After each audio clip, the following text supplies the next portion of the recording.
In this short lesson, we will look at fluid-type airframe ice protection systems, as used on the Hawker 800 aircraft. A fluid or weeping wing system works on the principle of forming a film of glycol-based freezing point depressant fluid over the surfaces to be protected. This film of de-icing or freezing point depressant fluid combats ice formation by both melting the ice and by preventing adhesion of any ice crystals. Hence, the system can be operated in a de-icing or anti-icing mode. A typical system will contain a storage tank,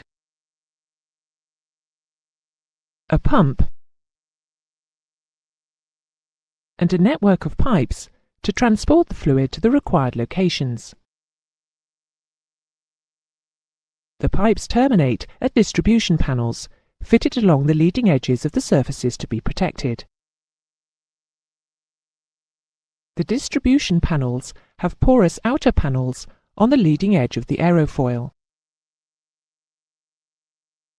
The fluid is pumped into the cavity between the porous outer panel and a backing plate.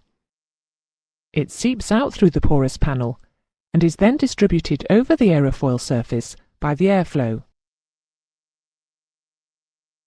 The major drawback of this type of system is that the system's operation is limited by the amount of fluid in the storage tank.